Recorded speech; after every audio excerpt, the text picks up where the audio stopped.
Olá, bonitos! Hoje estou cercada de super-heróis para falar do quê? Do universo Marvel misturado com o universo DC? Virou agora aula de games? Nanina não. Vamos falar de prosa romântica. E quem quer saber o que super-herói tem a ver com o movimento do século XIX? Vem comigo!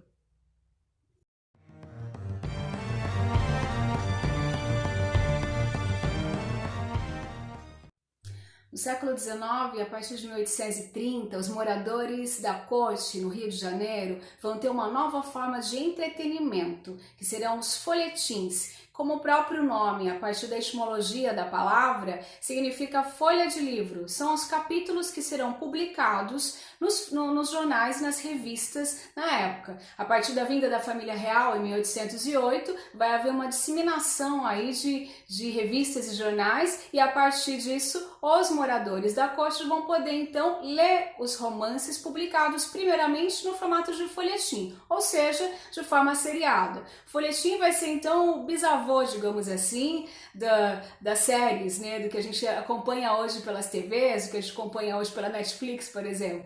Primeiramente, o Brasil começou a ler romances franceses. Os folhetins, que vinham então de forma seriada, publicados em revistas e jornais, eles eram os franceses. A partir da década de 40 do século XIX, os escritores brasileiros passam a escrever seus próprios romances. É o que vai acontecer com dois grandes autores que vão ficar muito famosos e conhecidos, lidos muito na época, que são Joaquim Manuel de Macedo e José de Alencar. O romance mais vendido no período vai ser um romance chamado de romance urbano ou prosa urbana, que vai tratar dos costumes da elite carioca principalmente. Vamos falar sobre, além do romance urbano, vamos falar também dos outros tipos. Foi o próprio José de Alencar, o autor mais lido, digamos assim, do século XIX, que classificou, que organizou, separou a sua produção literária em 4 tipos de romance, que são o indianista, o urbano, o regionalista e o histórico. Depois, com o passar do tempo, a crítica literária e nós, professores de literatura,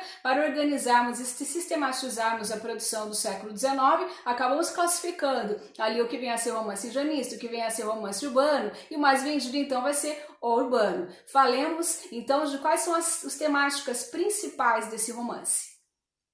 O happy end, a história de mocinhas, de vilões, de heróis que servirão para deleite das moças leitoras do século XIX, a partir dos romances românticos, terão como pano de fundo a elite carioca principalmente. Lendo essas obras, as meninas vão saber qual que é o ideal de comportamento a ser seguido. Afinal de contas, havia nessas obras a descrição de saraus, a descrição de bailes, e elas vão poder então entender qual que é o ideal de comportamento, como eu devo agir quando estou perto de mais pessoas, quando estou perto de um rapaz.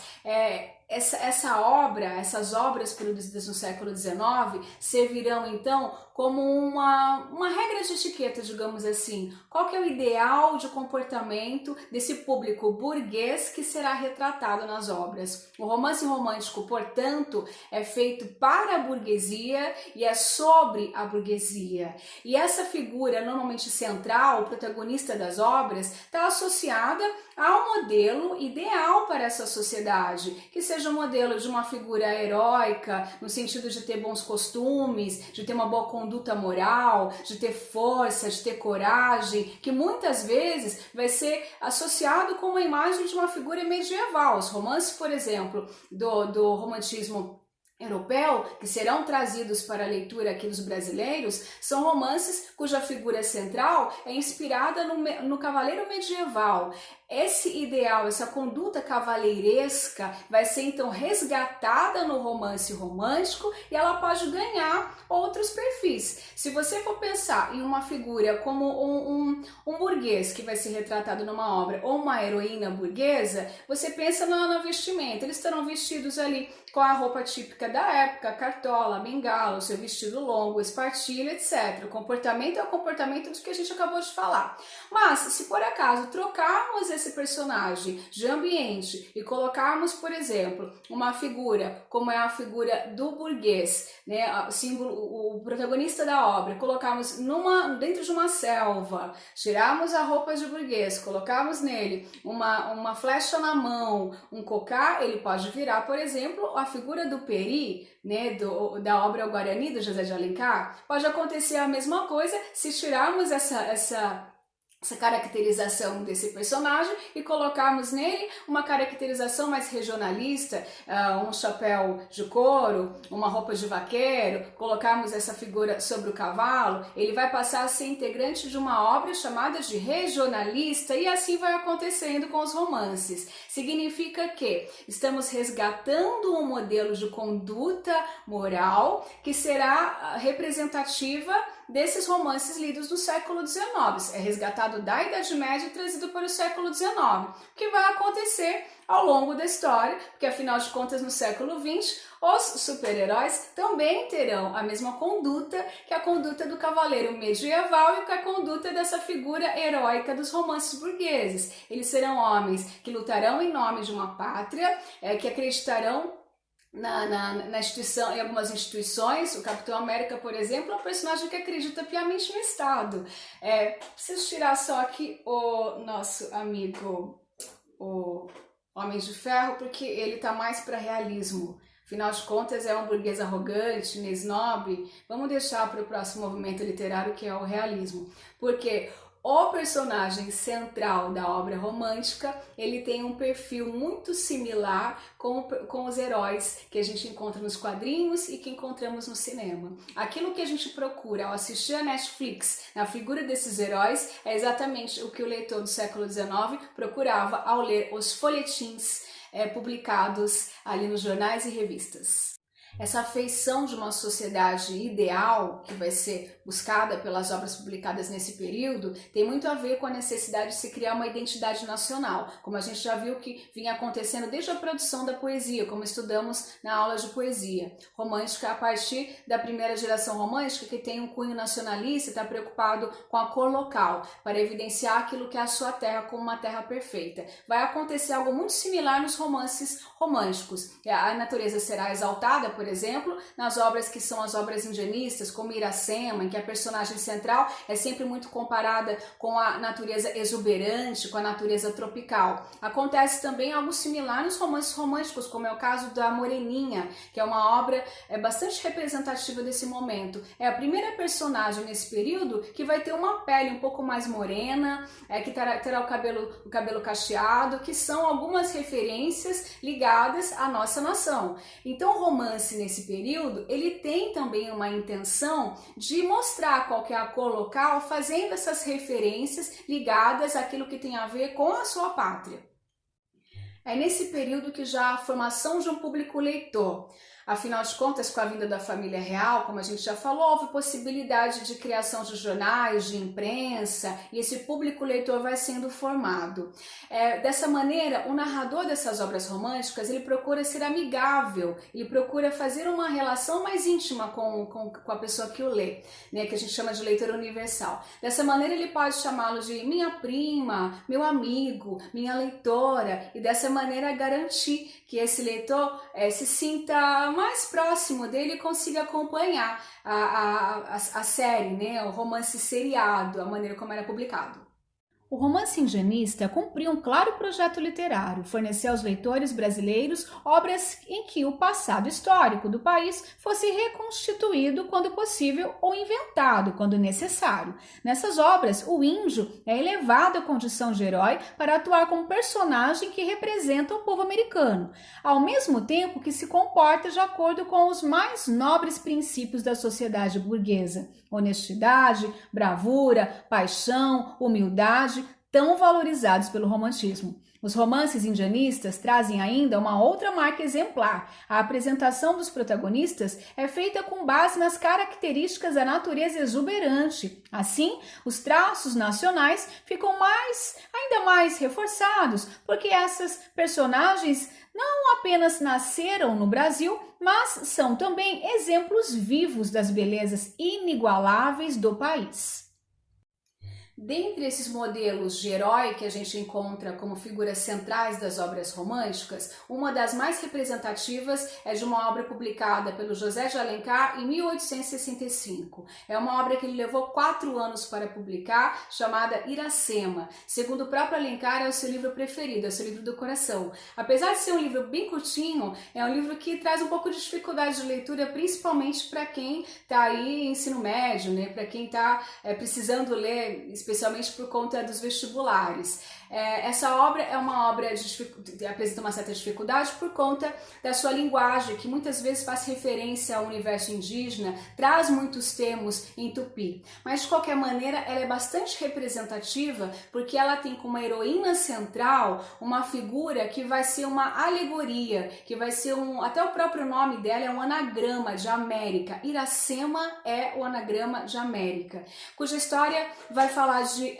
uma índia, que é uma índia de uma tribo chamada Tabajara, que vai conhecer um português que é o Martim, inspirado numa figura histórica que é o Martim Soares Moreno, né, ligado ao Ceará, à fundação do Ceará, e essa índia vai acabar se apaixonando por ele. O que acontece é que ele está ligado à tribo inimiga da Iracema, que é a tribo dos Pitiguara, que mora na região litorânea, enquanto a Iracema mora na região serrana. Ela se apaixonando por ele, vai acabar abandonando a sua tribo, vai acabar negando aquilo que está associado à sua tradição. Ela inclusive é uma espécie de sacerdotisa que cuida do segredo da Jurema, que é uma bebida alucinógena feita para noites de lua cheia em eventos de guerra dos indígenas ligados à tribo dela.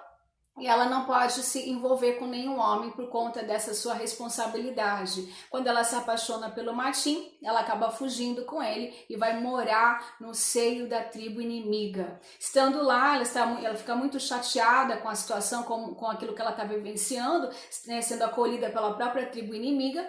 E ela resolve, então, ela junto do Martim, resolvem partir, junto do amigo também do Martim, o seu best friend, que é o Poti, eles resolvem morar numa praia. Nessa praia ela acaba engravidando, em alguns momentos em que Martim e Poti deixam a Iracema sozinha para poder participar de batalhas dessas tribos inimigas, e ela vai acabar, numa dessas saídas dos dois amigos, ela acaba tendo o bebê sozinho, e esse bebê vai ganhar o nome de Moacir, que significa o filho da dor. Quando o Martim retorna, ela entrega essa criança aos braços dele e acaba falecendo. Ela falece e é enterrada debaixo de uma palmeira, uma árvore típica do Brasil, típica de país tropical, e é bastante representativo, porque ela não pode abandonar essa terra, uma vez que ela tem que se redimir. Isso significa que nem toda obra romântica tem um happy end. Essa obra, por exemplo, tem um final trágico, mas é um final importante, porque essa heroína ela vai ter que voltar a integrar a própria terra, que é a terra onde ela nasceu. Enquanto essa figura portuguesa, né, desse europeu, ele volta para Portugal junto da criança e depois mais tarde ele retorna junto de padre para poder iniciar um processo de cristianização, como se ele também fosse redimir daquele mal que ele promoveu na terra brasileira. Então Iracema é um livro bastante simbólico desse período, que vai representar a fundação da nossa terra e o início desse novo povo, né, a criação desse povo, o surgimento desse povo, que é resultado da união de indígena com o povo europeu. O romance urbano, ou de costumes, tem como característica a preocupação em ilustrar as paixões, os interesses e o comportamento de uma classe social específica em uma determinada época. A estrutura típica desse romance apresenta um herói e uma heroína que se apaixonam um pelo outro e precisam superar obstáculos para viverem felizes para sempre. A representação dos costumes da elite brasileira definiu o projeto literário do romance urbano, por exemplo, exemplo. As dezenas de títulos escritos por Joaquim Manuel de Macedo e José de Alencar adotarão o mesmo pano de fundo, Rio de Janeiro, capital do Império, para as histórias de amor que farão o deleite das moças da corte. Os romances desse período vão sempre idealizar a figura feminina, vão idealizar instituições como o Estado, como o casamento e a própria figura do herói, que a gente sabe que tem um perfil perfeito, né? Corajoso, forte, sempre muito idealizado. No entanto, José de Alencar, um dos autores mais lidos do período, ele vai, de certa maneira, criticar as relações como, por exemplo, o casamento por interesse. É o que ele vai fazer na sua obra chamada Senhora, em que a personagem central, Aurélia Camargo, vai comprar o marido por 100 contos de réis, um rapaz que ela já havia namorado, na verdade, no passado, mas foi abandonada por ele por conta de uma proposta de casamento que ele recebera. Ela acaba, então, para se vingar de certa maneira, compra este rapaz. Isso depois vai se desenrolar como qualquer obra romântica, ele vai conseguir pagar o valor, o valor que foi investido neste casamento, vai devolver centavo por centavo corrigido para ela e no final ela se ajoelha aos pés dele, pede perdão e depois que as relações comerciais acabam, o amor acaba se sobrepondo a essas relações, então o livro ainda é romântico. Mas o fato de ela ser uma figura feminina mais altiva vai fazer com que José de Alencar já comece a apresentar algumas características das figuras femininas que vão aparecer em outro romance, que é o romance realista, que vem lá na segunda metade do século XIX. Isso significa que o Alencar, em especial, ele trabalha o que a gente chama de perfis femininos. As mulheres das suas obras, em especial do romance urbano, são mulheres um pouco mais senhoras do seu destino, digamos assim. Elas são mulheres mais independentes, apesar ainda de estarem sonhando com o príncipe encantado, estarem sonhando com o casamento e buscar a realização nessas instituições, né, consolidadas como perfeitas no romance desse século.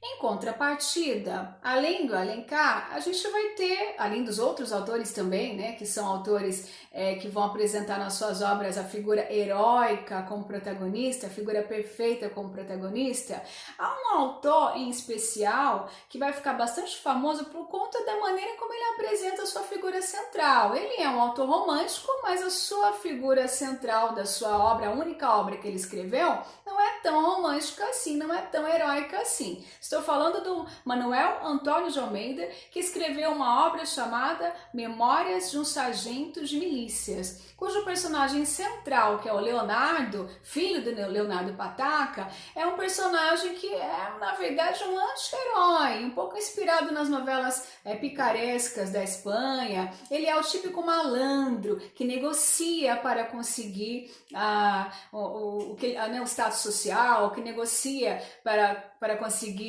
dinheiro. É o típico malandro, vai ser considerado o primeiro malandro da literatura nacional, da literatura brasileira. Esse rapaz é um rapaz que vai oscilar entre dois universos, o universo da ordem e o universo da desordem. Por isso a gente fala aqui, apesar dele de ser uma obra que apresenta características que destoam do romantismo, ele ainda é romântico, porque temos um happy end. Ele vai encontrar uma moça no livro chamada Luizinha, porque ele não tem muito interesse no começo, é feia de doer, tadinha, mas que com o passar do tempo ela vai ficando bonita e no final ele recebe várias heranças de uma maneira lícita, ele não rouba dinheiro de ninguém, ele não trapaceia ninguém, mas ele acaba recebendo a herança porque o pai falece, o seu padrinho falece, ele vai casar com a Luizinha que fica bonita no final. Então a maneira como as coisas terminam fazem com que esse romance ainda seja um romance considerado romântico. Talvez, se o Manuel Antônio de Almeida não tivesse falecido, ele falece no naufrágio que acontece com ele ali no Rio de Janeiro, quando ele está procurando apoio para se tornar deputado. Se ele não tivesse falecido, talvez ele tivesse escrito outras obras. Essa foi a única obra que ele escreveu. E talvez ele se tornasse um autor realista. Será? Estou aqui pensando. Porque esta obra, ela tem Assim como seu personagem oscila pelo mundo da ordem e da desordem, ela também oscila entre aquilo que é romântico e aquilo que é realista. E fica atento aos detalhes de Memórias de um Sargento de Milícias. Já as obras regionalistas do período romântico são obras que vão apresentar um universo um pouco diferente. A gente sai da corte, a gente sai do ambiente da floresta, do herói indígena, e vamos encontrar os vaqueiros dos Pampas, os sertanejos do Nordeste, vamos conhecer figuras do interior do Brasil. É como se os autores que estão pintando o país na construção, né, da prosa romântica buscassem evidenciar aquilo que os olhos não alcançam, porque afinal de contas a gente não tem os estímulos, né, que temos hoje. Não havia TV, não havia ainda rádio, não havia a Netflix, não havia Google Mapas, então as pessoas não conseguiam entender como que era o Brasil naquela região interiorana. Então os autores do romantismo regionalista, eles vão procurar pintar de maneira pictórica mesmo, para falar da fauna, da flora, para evidenciar as características do interior do Brasil nas suas obras dessa maneira e criando também uma imagem da nação, uma imagem mais interiorana. É assim que nasce o romance regionalista, vai ser bastante lido também, é um dos romances mais lidos, além do romance urbano, o romance regionalista também tem grande interesse, principalmente dos homens, porque é uma espécie de faroeste do século XIX. É aquilo que você procura no Netflix, que tem mais a ver com luta, tem mais a ver com desavenças, tem a ver com vingança, tem a ver com esse universo que lá no século XIX é um universo do matuto do interior, mas são histórias bastante interessantes. Recentemente, há alguns anos, a FUVEST colocou na lista uma dessas obras, que é Tio, que tratava da história de fato passada por alguns dias dentro de uma fazenda no interior de São Paulo, ali perto da região de Campinas, e vai tratar exatamente disso, de vingança, de passado, resolver problemas do passado, em que a figura heróica era um valentão, né, que na verdade era visto até inclusive no começo da história como um vilão, e depois a gente vai ver que na verdade ele é uma figura heróica porque ele salva a mocinha. Enfim, nós temos aí então outro tipo de romance. Portanto, seja no romance indianista, no histórico, no regionalista ou no urbano, os ideais de uma pátria perfeita vão ser representados a partir desses heróis. Essas figuras heróicas e perfeitas, assim como os heróis que a gente encontra no século XX ou nos filmes reproduzidos no século XXI, seja pela Marvel ou pela DC, a gente percebe que na verdade bebem da mesma fonte. As figuras heróicas encontradas no século XIX só mudaram de contexto, os ideais continuam sendo os mesmos. Lá no século XIX, eles são representativos de uma pátria que está se formando. Portanto, a literatura contribui na formação da história, né? E assim como da formação da própria literatura, né? As coisas vão surgindo de maneira concomitante. Aí a literatura nasce e a pátria nasce ao mesmo tempo. É claro que essa discussão de pátria, de espírito nacionalista, merece um olhar crítico do leitor. A gente precisa pensar um pouquinho o que vem a ser pátria, o que vem a ser nacionalismo, o que vem a ser o mito da pátria, mas isso rende conversa para um outro vídeo, para um outro momento. Vou ficando por aqui, espero que esse resumo a respeito da produção romântica do século XIX, a parte dos folhetins, tenha de alguma maneira ajudado você a entender um pouquinho como é que funcionava as séries publicadas naquela época, um período que ainda não havia TV, não havia Netflix, né? Mas já havia a figura do herói, ok? Espero que você tenha gostado, vou ficando por aqui e a gente se fala para desconstruir a imagem desse romantismo no próximo movimento, que é o realismo. Até! Tchau, tchau!